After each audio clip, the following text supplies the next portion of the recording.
Okay, well, Ink and Echo, number 52. 52, 1 year. 1 year at it. This will come out on July 31st, and our very first episode came out on August 1st, 2016. And nice. Andy and I have to pretend to be excited about that because we already had a false start beginning of where we got excited about it. So, and I want to be clear about my mental state is I'm in a hotel room in Phoenix, Arizona, because I just finished my tour with Emery last night. And, well, I'll say too, I was a huge idiot and booked my plane flight for a day later than I thought it was.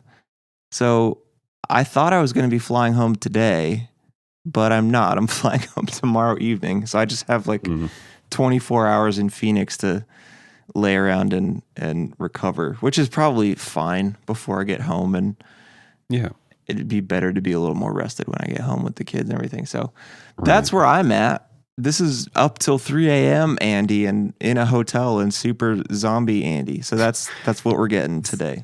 So were you up until 3 because of something bad or because you were partying with the guys? No, it was neither. So last night was really, really interesting. Okay, so we played the show, the Nile Theater in Phoenix. It was cool and good. And the 3 of the Emery guys agreed to play an after show at a different place. And so what it was is, so Toby and Devin, the lead singers, played like a 3-song acoustic set at this other little bar.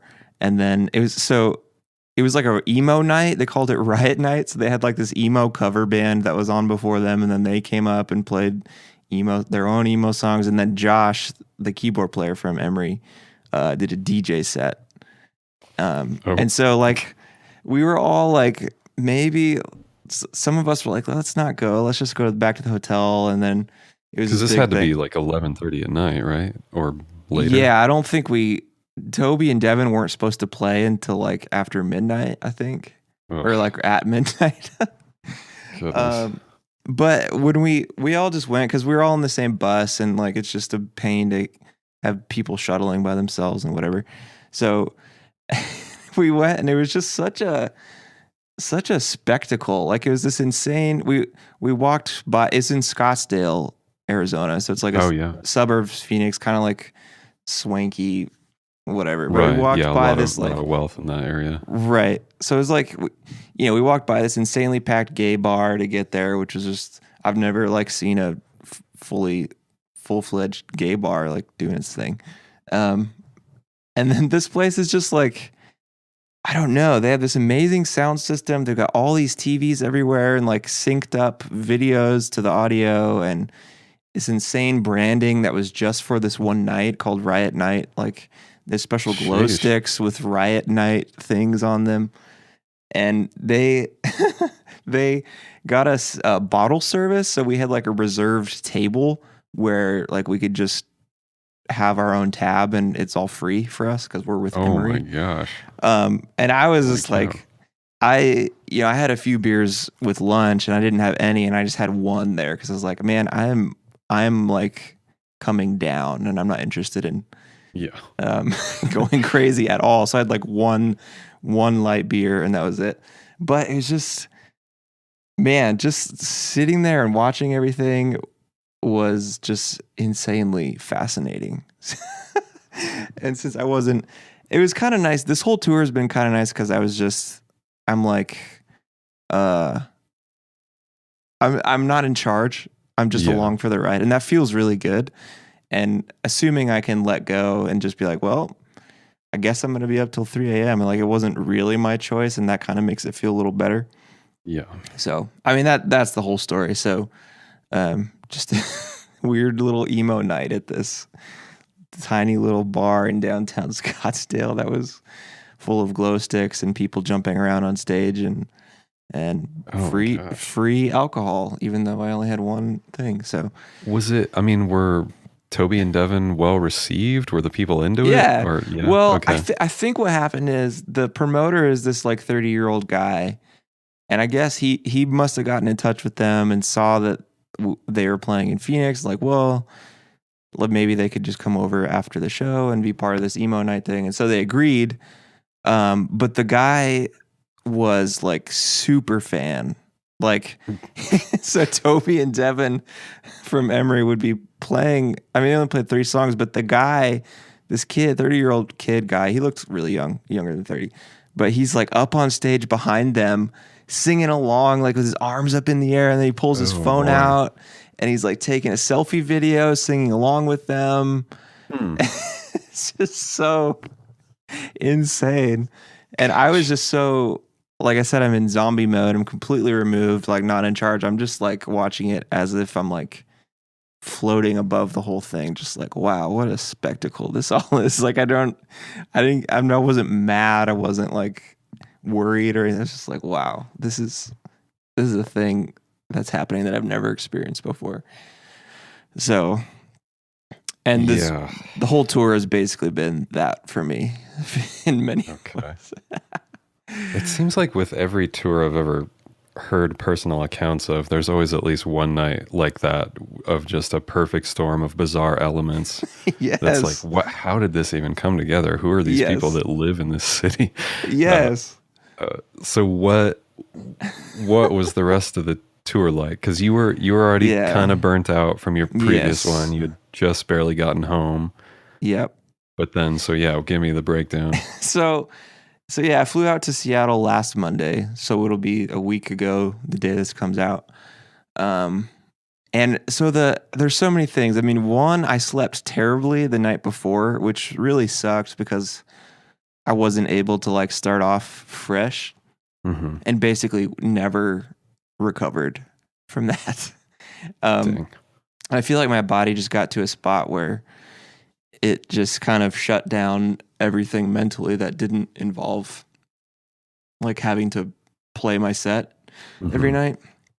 So yeah, and it's just like, I pulled up, I finally got to where the bus was, and like they're still installing the floor, and they hadn't installed an air conditioner in the bus yet. Oh my gosh. And I'm already a little worried because I haven't had great experiences sleeping on tour buses, especially when they're moving. I just don't sleep well. So I knew sort of what I was getting into, but pretty quickly I just entered zombie mode, and I don't know. In some ways that's good because I feel like it was self-preservation and it was like the only way I could get through the week. But on the other hand, it's like it kind of robs you of really experiencing it. Because I was, from the beginning, I was just kind of a little bit like deer in headlights, instead of being able to enjoy like, wow, I'm hanging out with Emery and I'm playing shows in front of hundreds of people who wouldn't have seen me before. So yeah, I mean, that's kind of the frame of it. And it's, I don't know, every like on the Slow Spaces tour when I was headlining, it got very comfortable because it's easy knowing it's like, okay, people are coming. They understand what music they're getting into. They know what I do. And so I had a lot of anxiety this tour about, it's like, well, vast majority of these people have no idea what I'm about to play. Right. And there's chances they're going to be very confused, potentially upset about what I'm doing because it's such slow, boring instrumental music right before this post-hardcore emo band, Yeah. So I just had every day some anxiety about that, like how it's gonna go, and it wasn't that bad. I mean, luckily, I put my in-ears in and I can't really hear anything and I can't really see anything, so that is fine for me. But there was, I think, in San Francisco, like people are right up to the stage, right? Because they're like wanting to be there for Emery, who's right after me. And so in San Francisco, there were these 2 kids, like literally just to the side of my pedal board. So like where I'm working, they have their phones on the stage and they're just like scrolling. Like I can see Twitter and I can see Instagram, like right on the floor in front of me. Right. And I could reach my foot out and like kick their phone. And there were multiple times where I was like, I just want to put my foot out and just like slowly slide their phone off the stage or just kick them or something. But I didn't. So I don't know. The whole thing was just like a complete release. Like, I don't really care what people think about what I'm doing. I don't really care about what I'm doing to some extent because I'm so tired. I'm like on low energy mode this whole time. So, Mm-hmm. so yeah, that's kind of overview the whole thing. It's so hilarious the differences between this tour and the tour I did before this because it's just everything 100% different. Like they don't plan ahead. Like we were sitting in front of the venue in Portland, literally two guys on top of the bus with a saw cutting a hole in the top of the bus so they could install the air conditioner and like drills coming through the ceiling and stuff. So I don't know, man. It was just so fly by the seat of your pants, which is 100% not how I want to do tour. Like to me, it's all about I'm going to do so much prep work and planning ahead of time so that when I'm out, I have to think as little as possible about it. So it's like, here's an example. Like every day they'd have to figure out, okay, well, here's where we got to get tomorrow. Do we need to drive some tonight? Can we sleep and just wake up at a certain time? Like they were figuring all that stuff out on the fly. Whereas with the tour I did, like I had this big spreadsheet, which I loved. And it was like, okay, here's a column. Here's drive time to the next city. And then here's another column. It's like, given that drive time, here's what time we should leave the hotel if we want to be there by 3 p.m. or something. So it's like I had already done all that work ahead of time. It was just so they just totally fly by the seat of their pants, which is not how I like to do things. But again, I was just along for the ride, didn't really care, just kind of whatever happens. So yeah, that's kind of the overview. And well, I mean, just to them, it's kind of amazing that they've been going for this long as a band and presumably always operating like that. That's just their personality, though. Yeah. It's not better or worse. I mean, it's like, I guess my guess is for their personalities, like the idea of doing all of that menial work ahead of time, they'd be like, well, we can just figure that out while we're out there. Like they're like, why would I plan that? Right. And so, I mean, that makes sense. That's just not how my brain works. It's like, I want to plan as much as I possibly can so that when I'm out, I can just enjoy myself and not have to think as much. So yeah, it's just different, man. Like as different as they could get, which is so funny. How did you do on merch or like people's response and talking to people after? Merch was pretty. I didn't know what to expect, but I think my average was like $100 a night, which is not great. But yeah, and so yeah, I think most people just kind of ignored what I did. Which is fine. And there were, at least at every show, there were definitely people who came just for me, which was cool. Yeah. There were people who came from, since I did the West Coast tour last year, the living room thing, and there were certain people from those shows who came to these shows, which was pretty cool. Nice. And there were even people who came, saw me play, and then immediately left because they didn't want to see Emery. That's like the biggest compliment right there. I know. Yeah. So yeah, I don't, and that kind of goes back to what I was saying earlier. Is like, I don't know, at least I think I said it earlier. I don't, this is a huge experiment for me. It's like, well, what might happen if I open for a band that's 100% different from me? And I'm in front of a lot of people who don't know me. And it's like, I don't know if this was worth the time or the money, but it's at least worth knowing that, like, so I'm going to do this run in September with them because I've agreed to, but especially given how well this other tour went, the living room tour, I don't think I'm going to do something like this ever again. Yeah. Yeah, I think I found my ideal way to tour, and I'm just going to kind of focus in on that after this is all said and done. Sure. And you don't have to say how much, but like, did you at least get a guarantee for every night? I did, yes. Like where you got paid from the door or whatever? Okay. Yes. And then, I mean, this might be a weird question. What was Emery's motivation in bringing you in particular?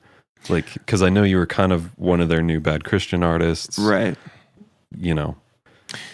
Yeah, I mean, I think that's part of it. I think it's a little bit attractive knowing that there's a main support that's only one person and I can fit on the Mm, bus. yeah. I think that is a big thing in my favor.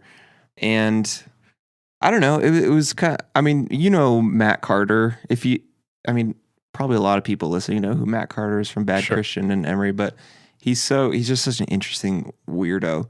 But I think it was only last night he was telling me, he's like, yeah, man, like I came in.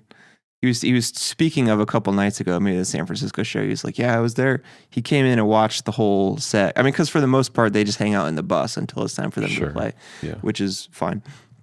But he's like, yeah, we came in and watched the whole set. And he was like, man, it was just so. He's like, I was so happy, so glad you're here. It made me feel like something. And he was like, I'm just.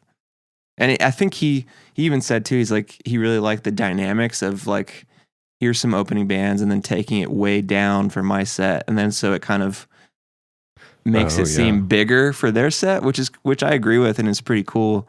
Um, so yeah, I think, and Matt thinks a lot about certain things, but I think the decision to bring me is a thought that he maybe spent less than 30 seconds thinking about. It's like, oh yeah, bring him. That'll be great. And we'll figure it out. Like, there was no like wrestling about like, well, will it fit? Blah, blah, blah. It's just like, yeah, he's a cool guy, cool music, cool. Bring him on tour.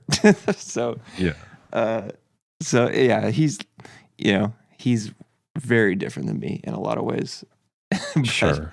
so I that would be my guess as to why I did this. And they seem to be happy with my company and my music. So, Yeah. um, yeah. How was time with them? I mean, did you have fun? Did you have good interactions, or was it just kind of like everybody did their own thing during the day? And Oh yeah, it was good. I mean, um, maybe half the days. So we would generally try to get to the venue by 2 p.m. to load in. And then okay. I don't play until generally between 8 and 9. And so I would just go in, immediately set up all my stuff as much as I could, and then I would just go go Yeah. somewhere. Yeah. So I mean, we were pretty close to some really good breweries and tap rooms in these spots. So I would just go chill out for 2, 3, 4 hours sometimes. Hmm. And that was really good for me. And they didn't care at all. But the times when we were together is the funny thing about them is like Matt and Toby. I mean, they'll talk forever about everything, and you can either join in the conversation or not. Like it's fine either way, which is kind of nice. It's like when I wanted to jump in and be part of it, I was, but there was no forcing anybody to be part of it. Does that make sense? Okay. Sure.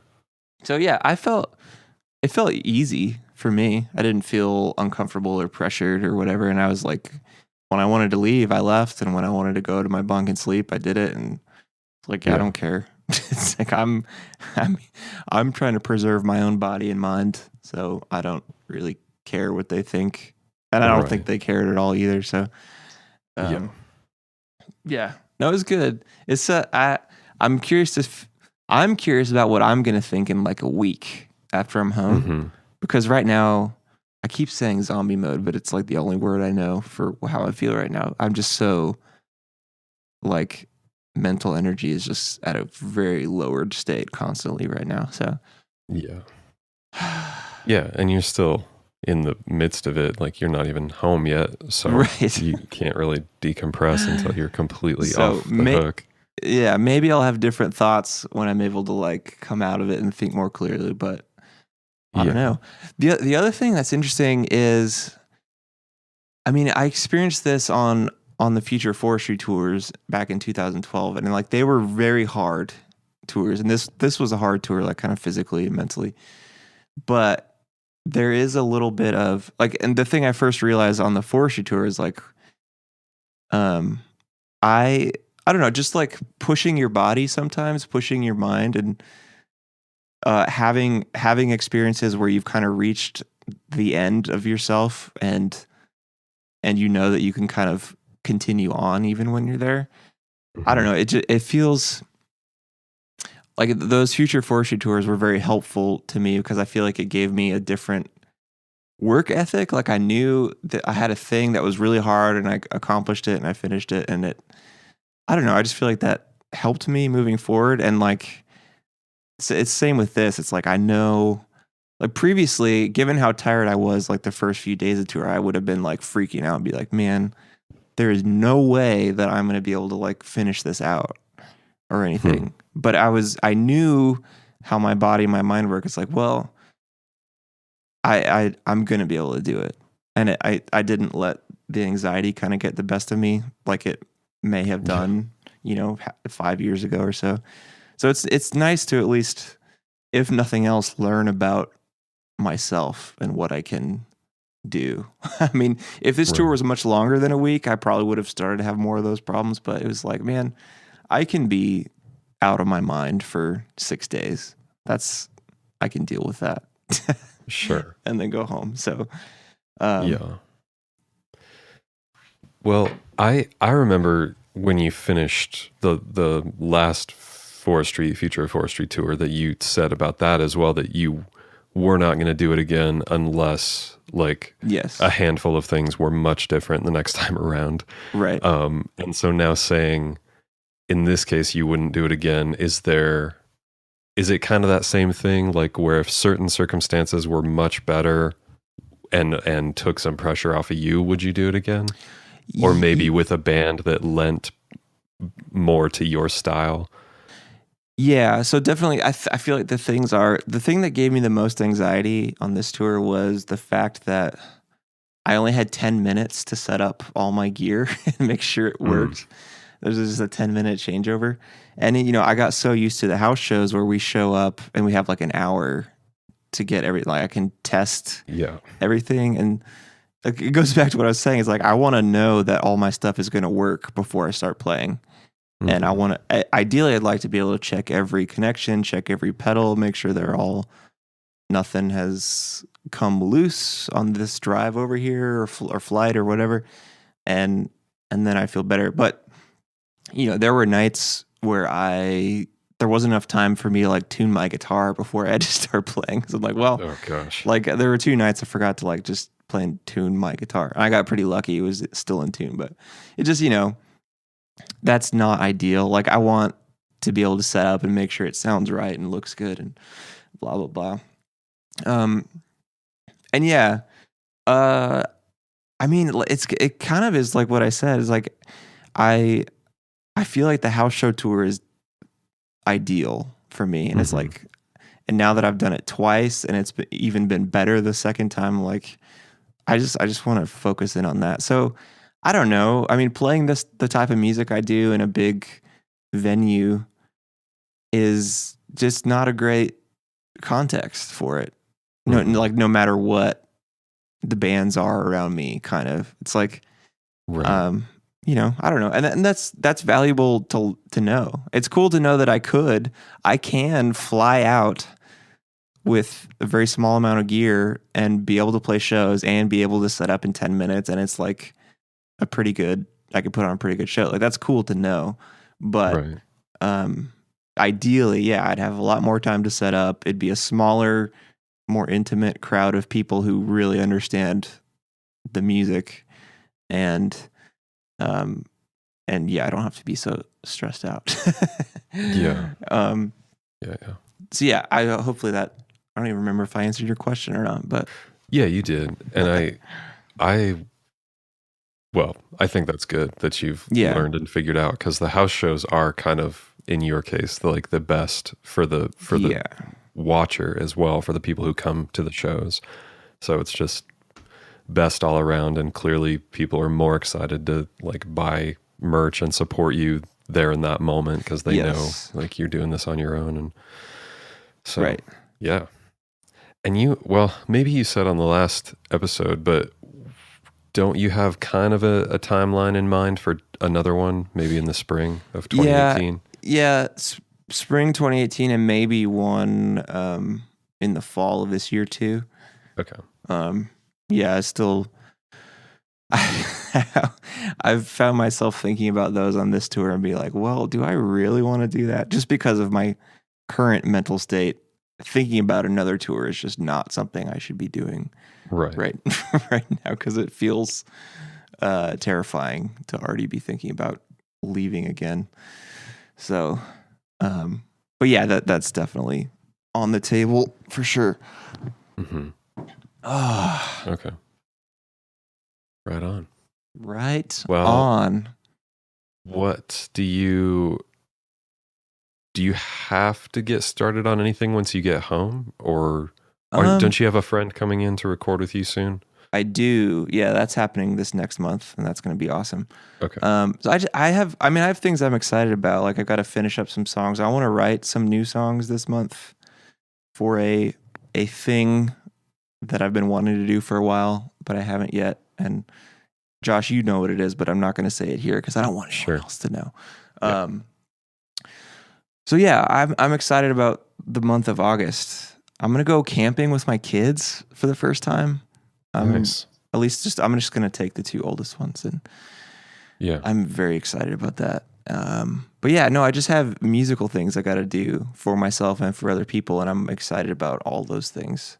And it's nice too, knowing that, so whatever other tours happen this year, like, I'm already ready for them, like, technically, and so I don't have to prepare as much, because I mean, maybe the theme of this podcast is how much I have to prepare, because, you know, all the work I did for this Slow Spaces tour and this tour, like, took up all of my time. And now that I feel confident in the performance and the sound and whatever, it's like, well, okay, now I can just, the day before the next tour, I'll put it all back together and make sure it still works and I remember it, and then call it good, you know?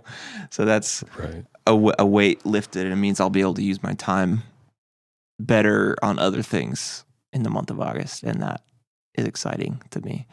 Yeah. How much, getting home from something like this, how much time do you give yourself to just rest, or do you just let it go until you feel good enough to start working again? Yeah, I mean, that's basically it. I mean, it'll definitely take me a couple days. Mm-hmm. I would I don't know. I really do want to just hang out with the kids, and like, it's funny because the Living Room Show tour was a little over 2 weeks, and that I feel like went pretty well in terms of being away from the family. Like, you know, mm-hmm. Megan, the kids did pretty good, and I did well. But this one has just been, even though it's shorter, it's been harder, probably because I was only home for a short amount of time. But it's like I miss them so, not that I didn't miss them before, but it's like more than last time. It's like I really just want to be home with them. And I think Megan feels the same way. So, I don't remember why I got started talking about that. Sure. Just how long of a break you give yourself is. Oh, right. Yeah. So, I'll definitely take a couple days and not do any work and just try to spend time with them and do a little bit to make up for daddy being gone all the time. Right. As much as I can. Yeah, makes sense. Yeah. Well, good. Yeah. Thanks, buddy. I could turn on some TV right now. We could watch TV on this podcast. I'm like, that'd be good podcasting. I'm lying on this couch, and there's like a wooden beam that's right in the back of my neck, and I'm using it to like massage my neck. It's this is so weird, dude. What a weird life. Here I am podcasting in a hotel in Phoenix. Phoenix sucks, by the way. It is way too hot here. It's pretty bad. Yeah. Like, how do people live here? I do not understand. If we hadn't fixed our air conditioner, I would have like thrown up all day yesterday with how hot it was. Yeah, it is the kind of thing where if your air conditioner ever broke, like, you might be in actual peril. Like, your body might like have to go to the hospital unless you got somewhere cooler very fast. Yes. Or just, I've thought about like, what if you were just walking down the sidewalk in the bare open heat and you like trip onto the sidewalk? It'd be as hot as an oven plate or something, you would be immediately legit burns all over your body. Yeah.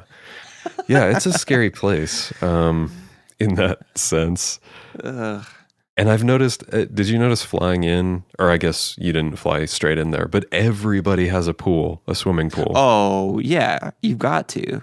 And even that, like, I don't know if you knew, I house sat a house in Phoenix for 5 days with Trish one time. No. And we went and saw Fall of Troy and The Deer Hunter while we were out there. But anyway, even getting in the pool, which was not self-cooled, the water was like 91 degrees, and so it felt like you were in the bath. So even that was that's like not no refreshing escape at all. Yeah. Yeah. Anyway, well, listeners in Phoenix, I mean, keep strong out there. Keep surviving. Or get out, maybe. I don't know. Move somewhere that's reasonable. Yes. Oh. Well, what else you want from me, Josh? I'm an open book. I'm an open wound. I'm an open mind. I guess I'm delirious. Okay. Two things here. You love the ocean. Did you get to see the ocean at all on this trip? Here's all I got, and this was pretty good. So we played San Francisco. We came obviously from north of there, and we drove over the Bay Bridge, which is cool. And so the bus has 2 hatches in it, and one of them was like right over my bunk, so you can just pop it out. And there was a bunch of traffic, so I like popped it open and just stuck my head out the top of the bus and was like sitting on top of the bus as we were going over the Bay Bridge and just like looking at the bay. Wow. And nice. So that's not the ocean.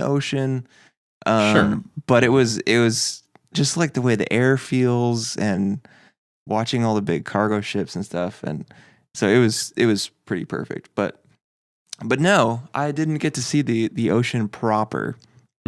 And nor did I even on the Slow Spaces tour. So this desert boy is not fulfilled with ocean things yet. So right. But the Bay, San Francisco Bay, always great. Love it. Yeah.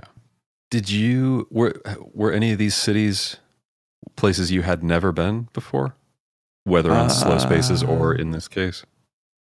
No. So the only places we actually played shows were Portland, San Francisco, Anaheim, Los Angeles, and Phoenix. There's only 5 shows. Okay. So yeah, and we were in a different part of Los Angeles than I've been to. So it was like on Sunset, which was kind of cool. I could actually see the Hollywood sign. I'd never seen the Hollywood sign before. Oh yeah. But I mean, then again, it's like you can't really see much of where you're at, especially when you're in a bus. You just kind of park and you're just there. Yeah. But yeah, no, I'd been roughly to all the places. So, which is nice, right. At least because it's like I know what I'm getting into every night for the most part. So. And it's funny just that, I don't know what made me think of this, but the longer I've known you and as you've done these tours, it just, the mindset I had as a 16-year-old kid of how glamorous touring must be, that just is crumbling with every it is not. It's not glamorous. It's hard, dude. It's it's hard. But I mean, and that, again, going back to my planning, it's like for one, I don't currently need to tour. It's just something that I want to do, and I like the challenge of figuring out how to do this live. And kind of like what I was saying about how it kind of, maybe that part has been cut out, whatever. I feel like it's kind of cleared my head and made it more open for doing more creative stuff when I get back home. So, yeah, I think it's good for those reasons. But the fact that I don't need to do it makes it helpful. And the fact that I plan ahead and try to do it in an easy way so that we can enjoy the cities that we're in and it can be relatively relaxed. I'm talking about the Living Room tour, not this one. Sure. Because I do want to enjoy myself too, and not just, it's like we could save a lot of money by staying in the host's homes if we wanted to. But as 4 introverted boys driving around the country, like that would drain us way too much every night. And so it's like, okay, well, we're going to get hotels every night then, and not be waking up in a stranger's house for breakfast and having to continue a conversation that you were having last night. The social obligations alone are just fill me with dread. So just like being all I mean to say is like the fact that I don't have to do it takes a lot of pressure off, and it makes it so I can do it in such a way that, I mean, I'll make money, but I'll still enjoy myself and not kill myself. So that's the general goal. I hope I don't ever get to a point where it's like, oh geez, we're running out of money, I have to go book a tour to do. Like that would make it so much worse to me. So let's hope it never gets to that point. But I want to do it as much as I want to do it, if that makes sense. So yeah, definitely. Stefan and I had talked about a couple weeks ago, not on the show, but after audio feed, just how, long story short, we were a little bummed that neither of us got any time with the Emery Bad Christian guys. But I was thinking, and I don't think you and I talked about this, but I was like, maybe if they were in their 20s still, they'd be down for like coming to the festival for a couple days and really hanging out and digging in with people. But no, they're over all that. Yeah, exactly. They're in their 40s. They've got kids and families. Like, it's no wonder they just dip in, play, and leave, because they probably just don't have the energy for that anymore, the mental energy or the desire to hang out with a bunch of emo kids and hear them be praised. And it's not a new experience anymore at all. It's like the oldest experience to them. I mean, they've played audio feed a bunch of times. They were in the middle of a tour for that. And it's like a day off would be just like a waste to them. It's like, no, we can either have a day off where we spend a bunch of money, or we can just play another show in the next town and make money. So, I mean, that's what they're going to do. So once again, just 100% opposite way of how I'm trying to do things. Yeah. But not wrong. I'm not saying it's wrong, just different. Yeah. Yeah. Of course. So, how are we doing on time here? Wow. I'm going to fall asleep. Hey, let me tell you about what I'm doing today, or what I'm planning on doing. Okay. So it's it's probably a little after 1 here, maybe almost 2 or something. I am just going to Uber around to a couple different breweries, and I might go see a movie by myself. Do it. And then I go to sleep really early and try to see if Deadliest Catch is on the TV. Like, that's all I care about today.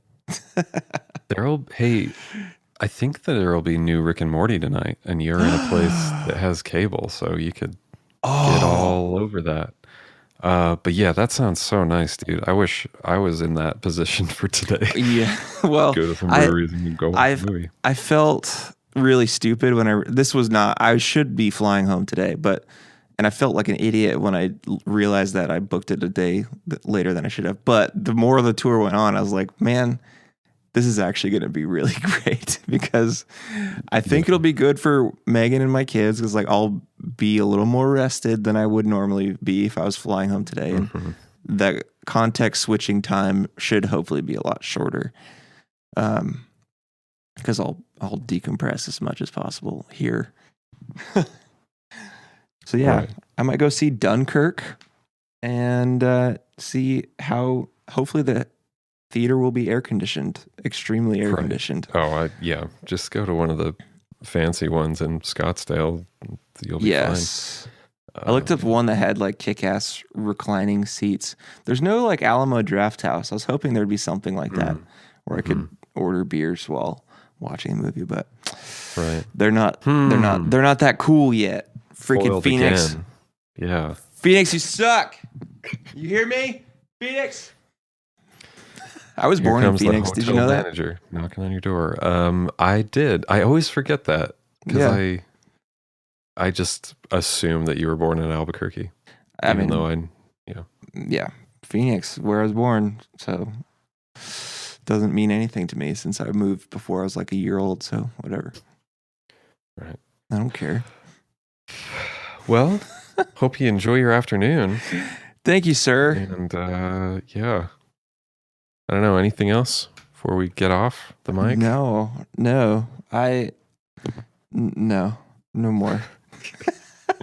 Okay. Well, everybody, thanks for listening. Ink and Echo Podcast for 1 year. Thank you, everybody. Goodbye.